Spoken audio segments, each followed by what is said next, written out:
And when you think of what the word invincible is all about, it's not about any one person. It's not about an act that somebody had done. It wasn't a great achievement. It was somebody that had the willingness and the guts and the fortitude and the support to chase their dream. And that's what Invincible is all about, and that's what Dennis was all about. So I could fill in the other 30 years, and I'm going to do a little bit of that, but I'm looking at Nancy and Lauren and Katie and Claudia and Donald and just the love that he had for you. I mean, you knew that. I felt that. I was a part of that right from the beginning. I might have changed a couple of the diapers, girls, so don't be too embarrassed. But, it was a great time for me to be a part of Dennis's life. Does anybody remember the first time you met Dennis? What was it like? Yeah, put your hand up. The first time. You remember the first time you met him? So I'm getting a shot of a lifetime, right? I go to this this new coach is coming into Philadelphia, and he's going to have a free agent tryout. And I decided I'd take a shot at the darn thing. And at the time, I was going to this club in between because I was playing football at this other place, and I was going to this club, and the club was Fran O'Brien's. And there was this guy. He was a crowd control specialist. He called him. And of course he was a bouncer, and it was Dennis, and he was Denny to me back then. But anyway, the tryout, I had to try out, and then I got signed by a lot of hundreds of dollars, $21,000, and I come and I'm going to celebrate a friend O'Brien's, and I walk up there and I see him, and he says, "Hey, what's going on there? How come you're smiling so bad?" I says, "You're not going to believe this," because I knew that this guy was going to get a shot to try out for the Philadelphia Eagles, thanks to Coach Ramil. And I walk up to him, and he says, "You know what?" He says, "You're too pretty to play in the NFL, right?" So that's well, I said, "Well, look at you, you gorilla. Who's ever going to take you? I mean, you can't be moving around there." And that's how it all started, and that's how Dennis became an important part of my life. And we've been friends forever since. It's been 1976. Well, he wound up being the godfather of my children. My daughter Gabriella and my son Vinny are here. He was always Uncle Denny to them, and he'll always be Uncle Denny to them, and it's a great loss for all of us. He was my best friend, and I said he was my brother, my Eagles roommate. I'll tell you a few things. I'm going to, at the end, I'll say some things you don't know about Dennis. He was my soulmate, and he was just my inspiration, our family's inspiration, and I could have never done it without him. I could never have done that invincible thing without Dennis Franks. And, we've heard JR, you did a great job, and Buck, nobody's better than you, man. I mean, you just say it like it is. He was a great coach, and Donald, some of the things that you were talking about, Dennis, I can see that. And that's what made him so special, because he was a loving husband, certainly a great brother, a father and grandfather, and he was the caretaker. He was a caretaker for the entire Franks family and everybody that was involved in it, and he never, ever, ever said no. And to call him an enabler, I'd say that's an understatement. And if you didn't succeed under his leadership, he would take it pretty personal. Now, I saw somebody here that was wearing a Who's Nuts t-shirt. Where is it? Can you stand up? There he is. Show everybody that Who's Nuts t-shirt. All right. So anyway, that t-shirt was designed by our special teams coach Ken Iman. And Ken Iman was a center, and he would just light Dennis up. And he'd always say to Dennis right before a game as we're going out on the field, he said, "Hey, Denny," he said, "set your hair on fire and light it up. Set your hair on fire and light it up." So, and that's what Dennis did. He lit up the fire in every one of us that's here. And I think it's our responsibility to keep that fire burning, just like the Olympic torch. And that's why I'm going to look at it with Dennis. Every time I see a torch or I see a flame, I'm going to think about Dennis. It's by lighting up that fire. And I think it's our way of celebrating the legacy of the Diesel.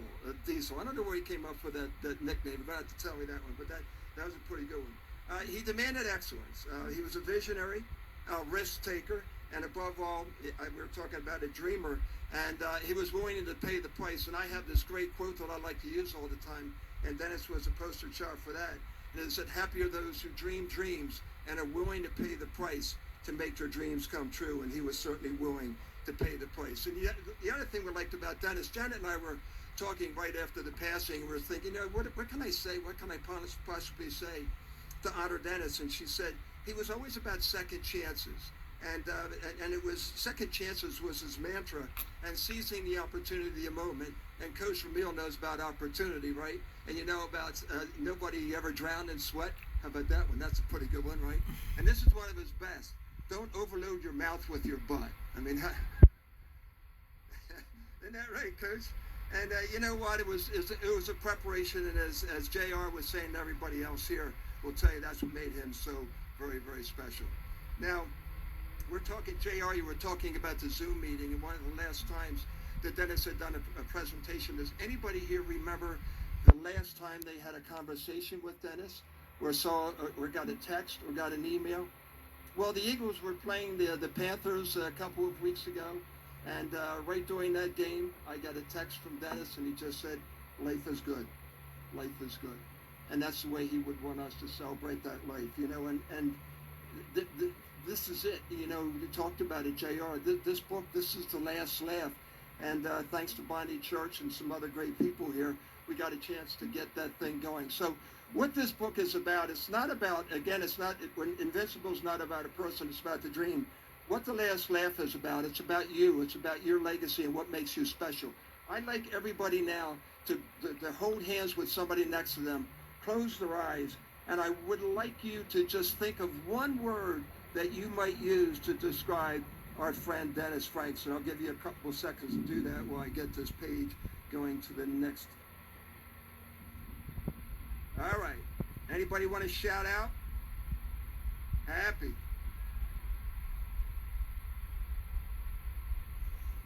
Victorious. What else? Loving. What else? All right. Vibrant. All right. There we go. Anybody in the back? All right. So what I did is I did a pool like that. Coach Ramil, what did you say Dennis was? Passionate. Right. And he was unequaled. Passion. So I did a pool with a bunch of teammates and everybody around, and I got my kids, I got Janet, whatever it might be.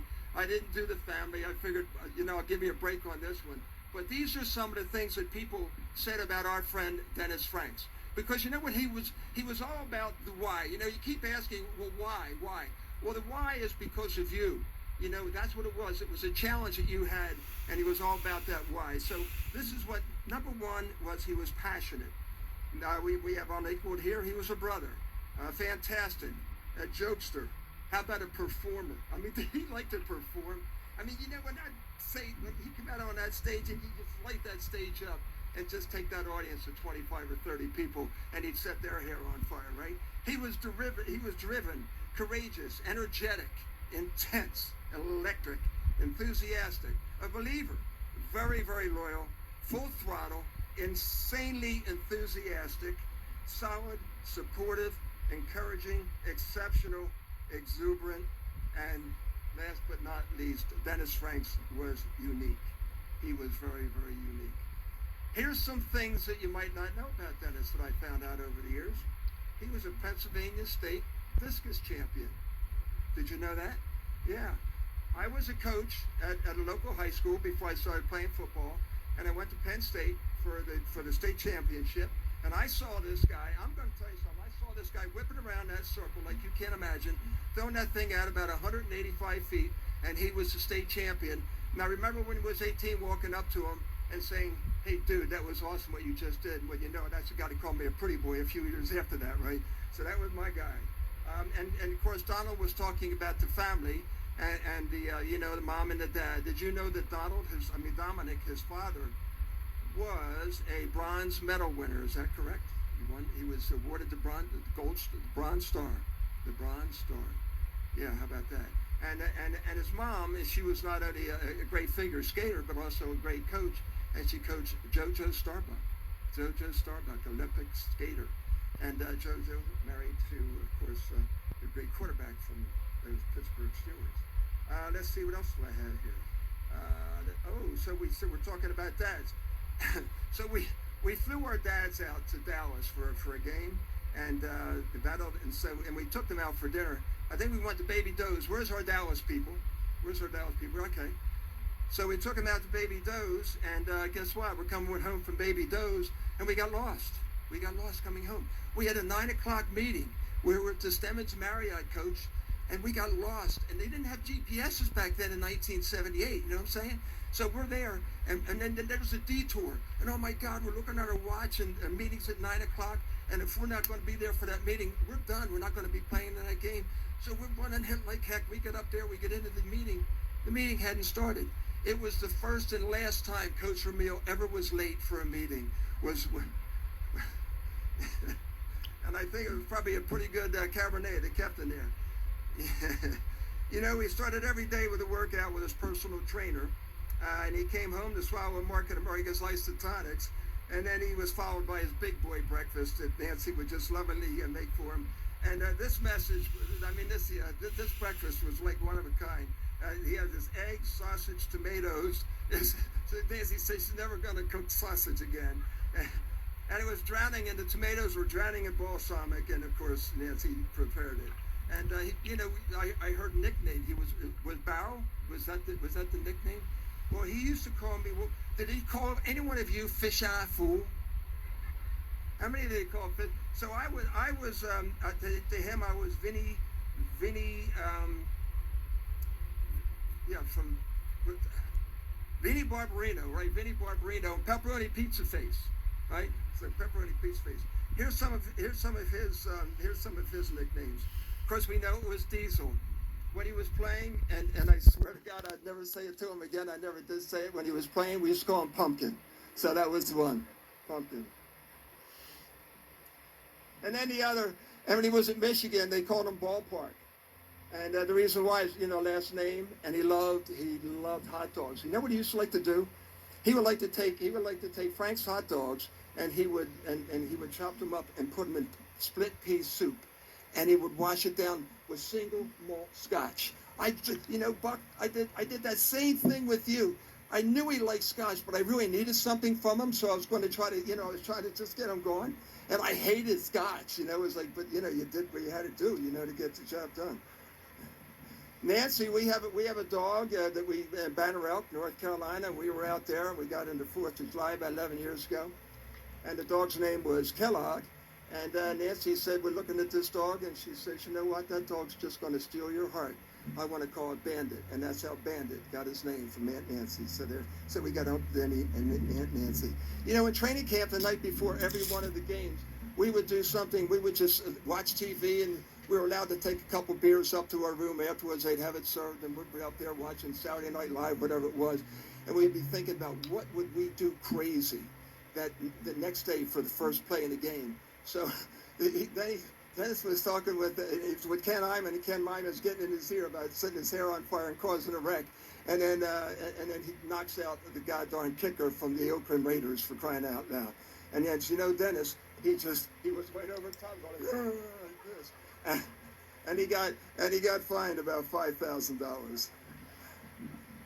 I was there. I don't know if you know that, but I was there when Dennis and Nancy met, right? It was at the Eagles Alumni Day, and I was there. And at Dennis, of course, we know that Dennis likes to play the guitar. And when he got sent to Detroit, and I guess he got sentenced to Detroit, he used to jam with the head coach back then. That was head coach Monty Clark, and that was pretty cool. And JR, you said it. That big meeting that we had was at the Cherry Hill Hyatt.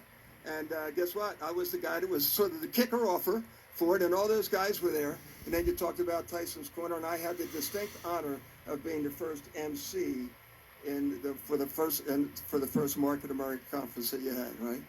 And when you're talking about eulogies, Dennis delivered the eulogy for my father King. So it was a pretty interesting fact that we had. Let's see if I can get this page going. You need more spit. I don't have any spit here. There we go. All right. And here finally. So, last thing here on this one. He was really ticked at me. He said, because we're talking about Invincible. He says, how can you have a guy with a name like Mark Wahlberg playing you, and I have a guy named Stink that plays me, right? Yep. All right. So that's right, Stink Fisher. And he was a center. Yeah, so, and my word for Dennis, and I'll wrap it up, we'll call this a 2-minute drill. So understanding the excellence is that excellence to me was a big one word that I had for Dennis, and there were so many other words, and I'm going to just miss him terribly. I don't know how I'm keeping it together right now because I've been a wreck for the last couple of weeks. I lost somebody so very special in my life, and he just showed me the way. And I want to thank my family for being so supportive, and for many of my friends and all the texts that I was getting and emails, but especially Gabby and Vinny and Jen was there, and just, hey Dad, you okay? You okay? You want to just talk about it? So they knew, you know. And this is the way I look at the legacy of Dennis Franks. And here's the understanding with him that excellence is the result of caring more than others think is wise. He would ask us to do more than what others think is safe. He would tell us to chase our dreams more than what others think is practical. A Diesel, aka the pumpkin, would expect more than others would think possible. And here we go. This